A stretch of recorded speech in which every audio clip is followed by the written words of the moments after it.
religious conflict. It's purely because of a political movement, a relatively new movement, which is antithetical, contradictory to the Jewish religion of thousands of years. Judaism is spirituality, a religion of compassion to emulate God. Zionism has been created 100 years ago by atheists, people who have abhorred religion, who wanted to transform Judaism from religion to nationality, to a purely materialistic base, godless in its essence. That is not Judaism, and they have no right to use the name of Israel. They've usurped our name, they've stolen our symbols, and they've stolen our identity. And they are causing death and destruction year in and year out. For over 50 years, death and bloodshed has not stopped because of a pure ideological belief called Zionism. They sacrifice on their idol bodies, human beings, hearts, souls. They rent, they've destructed houses, they've destructed people's lives. What can we do about this? Let's step back and think. There is a solution, with God's help. If we would put away the politics, then we could know that we've been living and coexisting together. We most profusely apologize to the Muslims, to the Arabs, what has been done to them. And then we can return and make restitution for what has been done to them. And then we will be able to live in harmony. Not an Israeli state, a one Palestinian state. One state that we have been living for hundreds of years. There will be peace. And you will see that this 50 years has been a nightmare, a mirage, and nothing to do. Pure fear-mongering, that's what Zionism does.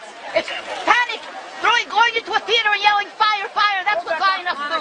We've been living with the Muslims. We've been living, yes, Ahmadinejad keeps on stating that he does not want to harm the Jews, but the Zionists keep on antagonizing them. Of course you don't, because you have an agenda. You want to further Zionism. You want enemies. You want enemies in order to be able to say you're protecting the Jews. We don't want enemies. We want to live in peace.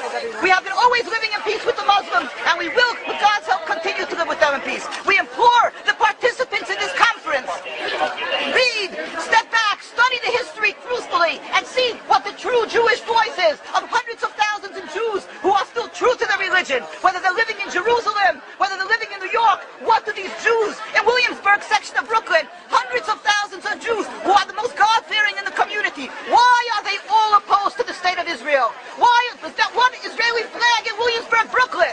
These are the most God-fearing religious Jews. Why don't they fly an Israeli flag? They have hospital help. They have Hatzolah, ambulatories, and everything free of charge to help people. The most greatest charitable organizations. Why these compassionate people don't support the state of Israel? Why not? Because they don't like Israel. Why not? Because they're self-hating Jews? Trying to build a Jewish state. Why? Are they fools? Are they fools? The reason is simply because they fear God. And I know why. You don't know why, and I know why. Because they're God-fearing. And God forbid us to have a state. We are exiled by God. We decree exile. And we are forbidden to oppress the people. We are forbidden to oppress the Palestinian people and steal their houses. That is what Judaism says. Thou shalt not steal. Thou shalt not kill. We have no right to the rule over the land of Palestine. This is what Judaism says, not what these robbers say. It's what